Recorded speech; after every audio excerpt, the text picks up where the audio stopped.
Une femme appelle la police contre un jeune homme noir. Elle est choquée de découvrir que sa mère est à la tête du FBI. Ce garçon a été jeté contre le mur à l'intérieur d'une bijouterie de luxe, fouillé devant tout le monde comme s'il était un voleur. Tout cela parce qu'il était noir, qu'il avait 17 ans et qu'il y est allé seul, avec un sac à dos sur le dos et une enveloppe remplie d'argent durement gagné dans sa poche. Ce que personne ne savait, ni les policiers qui l'ont humilié, ni la vendeuse qui a appelé la police avec ce regard de quelqu'un qui avait déjà décidé de la fin de l'histoire, c'est qu'il était là pour acheter un cadeau à la femme la plus importante de sa vie. Une bague en or blanc avec des pierres bleues, un bijou simple mais plein de sens. C'était l'anniversaire de maman et il voulait donner en retour, à sa manière, ce à quoi personne ne s'attendait non plus, c'est qui était sa mère. Et quand elle est entrée dans ce magasin, tout le sol a semblé trembler. Jamal s'est réveillé tôt ce samedi-là. Le soleil n'avait même pas encore montré son visage, mais il était déjà levé, avec son sac à dos prêt et l'enveloppe d'argent comptée jusqu'au dernier centime. Il avait passé les 7 derniers mois à faire la vaisselle dans un restaurant italien après l'école, à ne pas sortir avec ses amis, à refuser même de déjeuner à la cafétéria, tout cela pour économiser cette somme. Ce n'était pas une question de bague. Il s'agissait de savoir ce qu'il voulait dire par là. Quelque chose comme « Je te vois, maman, merci pour tout ». Cet amour n'est pas passé inaperçu. Il a pris le métro jusqu'à l'Upper East Side, a passé tout le trajet à regarder son reflet dans la fenêtre, répétant ce qu'il allait dire. Il voulait juste entrer, payer et repartir avec le cadeau. Mais dans l'esprit de beaucoup de gens, un garçon comme lui n'a pas sa place. Et si cela arrive, c'est suspect. Le magasin était si calme qu'on pouvait entendre le tic-tac de l'horloge accrochée près de la fenêtre. 3 clients feuilletaient tranquillement des catalogues, tandis qu'une femme blonde avec un chignon élégant et un blazer beige ajustait des bagues sur un plateau en velours. Dès que Jamal est entré, ses yeux se sont posés sur lui avec une sorte d'attention qui n'était pas la bienvenue. C'était comme si elle essayait de décider s'il était un problème ou une nuisance. Il l'a remarqué, mais il n'a pas reculé. Il s'est dirigé calmement vers le comptoir et a dit qu'il avait appelé la veille. Il voulait voir le modèle Starlight 216, taille 16. La femme n'a pas répondu immédiatement. Elle le regarda comme si elle attendait une confession. Et puis il a dit avec un sourire en coin « Es-tu sûre d'être dans le bon magasin, ma chérie ?» C'est à ce moment-là que quelque chose en lui s'est fissuré, comme du verre sous pression. Mais il a maintenu sa posture.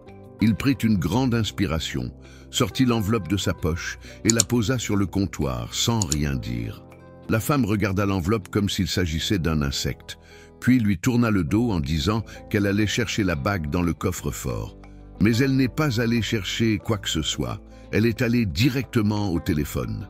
Il ne l'a pas dit à voix haute, mais Jamal a entendu « tentative de vol suspecté » et « semble nerveux ». Cela n'a pas pris 3 minutes. 2 policiers blancs sont entrés comme s'ils se trouvaient sur une scène de crime. L'un est allé directement derrière lui, l'autre est resté devant. Personne n'a demandé de nom. Personne ne lui a demandé ce qu'il faisait là. Ils nous ont juste dit de mettre nos mains sur le mur.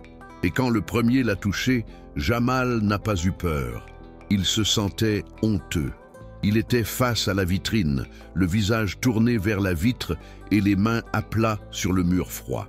Je pouvais voir le reflet des gens qui regardaient tout.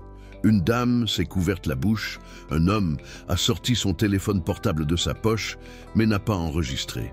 Il a juste regardé, curieux, comme quelqu'un qui s'attend à voir du sang dans un accident de la route.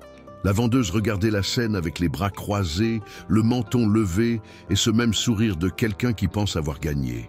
Le policier derrière lui fouilla dans son sac à dos en délogeant les cahiers et une brochure pliée du collège communautaire que Jamal avait récupérée à la sortie du métro. « Est-ce vraiment à toi ?»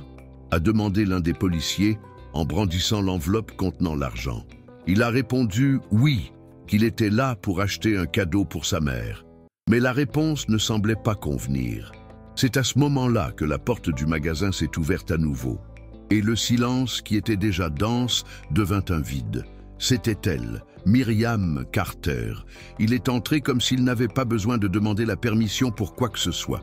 Il portait un pardessus sombre, ses cheveux tressés en un chignon serré et le genre de regard dans ses yeux qui pourrait faire honte même à l'homme le plus fier. Personne ne s'attendait à ce qu'elle apparaisse là. Peut-être même pas Jamal lui-même qui s'est figé en la voyant. Myriam n'a pas couru, n'a pas crié, n'a pas fait d'histoire. Il s'est approché des policiers comme s'il sortait une arme chargée, mais au lieu de balles, il a utilisé des mots. « Est-ce que ces deux-là t'ont arrêté sans mandat, Jamal ?» elle a demandé. Son silence était suffisant. Et là, à ce moment-là, tout le magasin a compris. Il s'était attaqué à la mauvaise personne. Le gérant du magasin est apparu de nulle part, comme appelé par l'air glacial qui remplissait la pièce.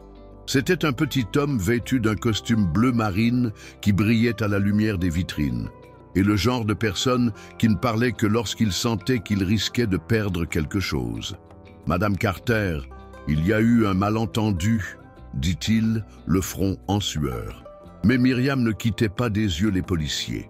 Il sortit ses accréditations du FBI de sa poche et les posa fermement au milieu du comptoir, comme s'il prononçait une sentence. Le seul malentendu ici était de penser qu'il pouvait toucher à mon fils sans raison et s'en tirer impunément. Le silence qui suivit ressemblait à un cri étouffé. Le couple qui regardait les bagues s'est éloigné, la vendeuse a perdu toute couleur et les deux policiers ont reculé de 2 pas. L'un d'eux a essayé de marmonner quelque chose à propos du protocole, mais Myriam l'a interrompu. « C'est le protocole que tu as enfreint. » La vendeuse a quand même essayé de se justifier. Elle a dit qu'elle était nerveuse, qu'elle ne voulait rien provoquer, que c'était juste une mesure préventive. « Mesure préventive ?» Myriam répéta, presque souriante d'incrédulité. « Donc, vous appelez la police chaque fois qu'un adolescent noir entre dans votre magasin ?» La femme était sans voix. Le directeur l'a prise à part, lui a murmuré quelque chose à l'oreille, et elle est simplement sortie par l'arrière sans même se retourner. Myriam tourna alors son regard vers son fils. Et là, pour la première fois, sa position ferme a cédé la place à quelque chose de plus humain. Elle toucha l'épaule de Jamal, prit une profonde inspiration et dit « Finissons ce que tu es venu faire ici. Je ne suis plus que ta mère maintenant. » Et à ce moment-là, il a compris ce que cela signifiait d'avoir quelqu'un qui ne vous laisserait jamais seul, même lorsque le monde entier vous tournait le dos. Jamal ramassa l'enveloppe par terre, rangea ses cahiers dans son sac à dos et retourna au comptoir. Ses mains tremblaient un peu, mais ses pas étaient réguliers. Le gérant, avec un sourire gêné désormais affiché sur son visage, lui a proposé un café, une boîte de chocolat, voire une réduction. Jamal a tout refusé. Il désigna calmement la vitrine et répéta d'une voix basse mais résolue « Starlight 216, taille 16 ». Le directeur déglutit difficilement et alla chercher lui-même la bague. À son retour, il posa la petite boîte en velours noir sur le comptoir comme pour présenter ses excuses. Jamal l'ouvrit, vérifia le modèle, compta l'argent et paya centime par centime. Aucune faveur, aucune courtoisie. Il voulait qu'il sache, il pouvait se le permettre. Et plus que ça, il méritait d'être là.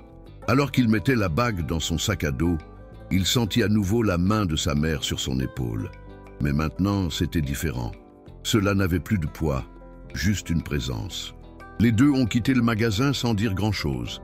Le monde extérieur est resté le même. Des taxis qui klaxonnent, des gens pressés, des vitrines de magasins coûteux. Mais à l'intérieur de lui, quelque chose avait changé. Il ne s'agissait plus seulement du présent. Il s'agissait de ce que cette journée avait montré. À quel point il est cruel de devoir prouver sa valeur là où d'autres ont simplement besoin d'exister. Myriam le savait depuis des années. Jamal l'a appris ce jour-là. Et même avec la douleur, il savait qu'il sortirait de là plus fort.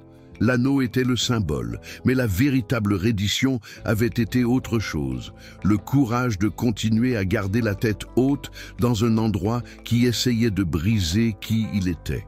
Sur le chemin du retour, ils n'ont pas échangé un mot pendant quelques pâtés de maison.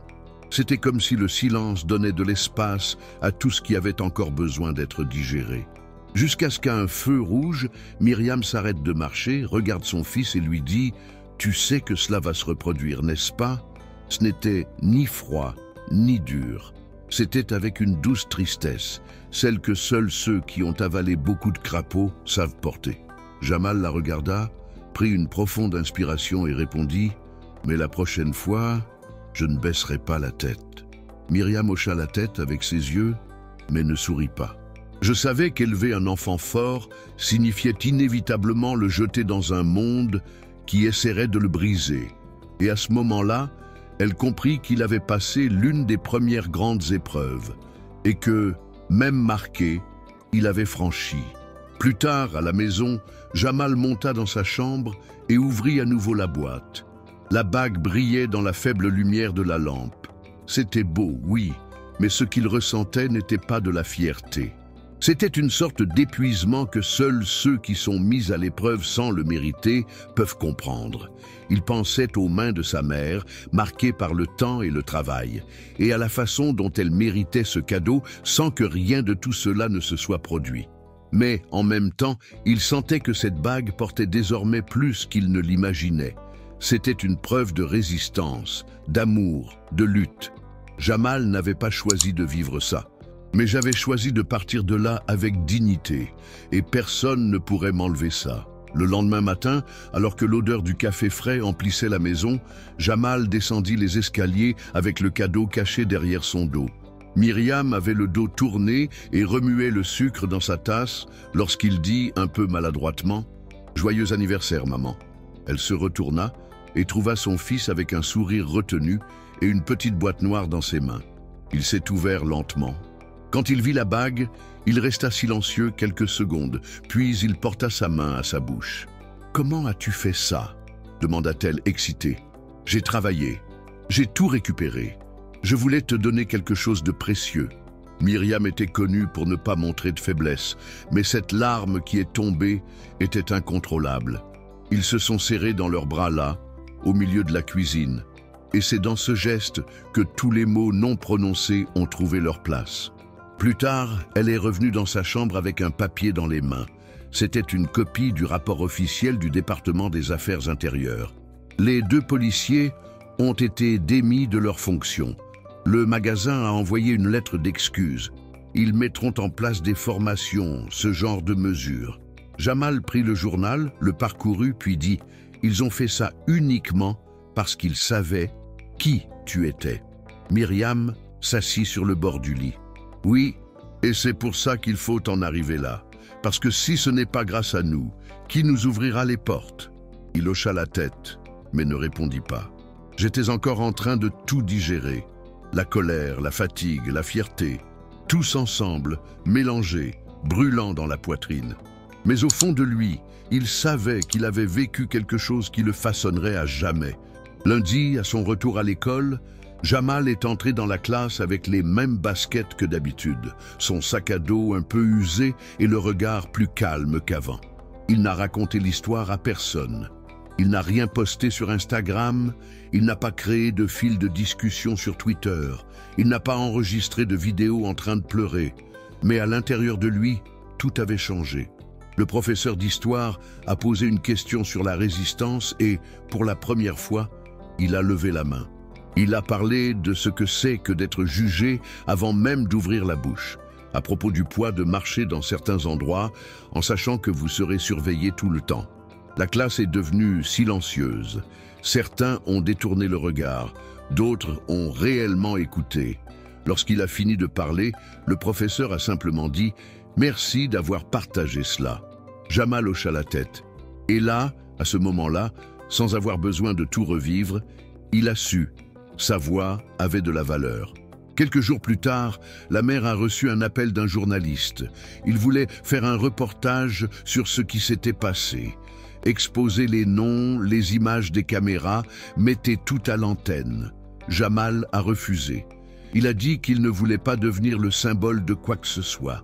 Cela n'avait pas besoin d'un titre. Il voulait juste passer à autre chose. Vivre, être traité comme n'importe quel autre garçon de son âge. Mais si vous parlez, vous pouvez aider les autres, a insisté Myriam. Il resta silencieux un instant. Puis il a répondu « Pas aujourd'hui. Aujourd'hui, je veux juste être moi-même. » Et Myriam comprit, car autant elle se battait chaque jour pour la justice, autant elle savait qu'il y avait une fatigue que personne ne voit. Et parfois, la plus grande forme de résistance est d'avancer en paix. Plus tard dans la semaine, Jamal et Myriam sont sortis dîner ensemble. C'était une vieille tradition, réservée aux jours spéciaux, ou lorsque la vie devenait trop chargée. Ils allaient au même restaurant simple où ils avaient l'habitude de fêter les bons bulletins scolaires de leur enfance. Ils s'assirent à la table près de la fenêtre, et tandis que le serveur prenait leur commande, Myriam regarda son fils avec une fierté tranquille dans les yeux. « Tu sais qu'il y a des gens qui n'ont personne à défendre, n'est-ce pas ?» Il hocha la tête. « C'est pourquoi je veux aller loin, pour devenir cette personne un jour. » Myriam n'a rien dit. Elle tendit simplement la main par-dessus la table et lui prit la main, pas en tant que directeur du FBI, mais en tant que mère d'un garçon qui devenait un homme sous nos yeux. Cette nuit-là, allongé dans son lit, Jamal fixait le plafond sombre et laissait son esprit vagabonder. Il pensait à tout ce qu'il avait vécu, dans l'humiliation, dans la force qu'il a dû trouver au milieu du chaos, dans sa mère entrant dans le magasin comme une avalanche de justice. Et il a aussi pensé à ceux qui n'ont pas une fin heureuse. Combien de garçons comme lui sont réduits au silence avant d'avoir eu la chance de s'expliquer. Mais ce jour-là, il a été entendu. Non pas parce qu'il criait plus fort, mais parce qu'il résistait. Et maintenant je savais, personne ne définit qui il est juste par son apparence. Le cadeau a été livré. L'injustice a été révélée. Mais la leçon la plus importante était la suivante. Parfois, la véritable victoire ne consiste pas à changer le monde. Il ne s'agit pas de laisser le monde changer qui vous êtes. Et si cette histoire t'a touché, n'oublie pas de liker la vidéo. Dis-moi en commentaire ce que tu as ressenti. Je lis tout, vraiment. Abonne-toi à la chaîne pour ne pas manquer les prochaines histoires. Et surtout, partage cette vidéo avec quelqu'un qui en a besoin aujourd'hui. Ici, dans Histoire de vie, chaque témoignage est une lumière. Et ensemble, nous formons les gardiens de l'histoire. À très bientôt pour une nouvelle histoire.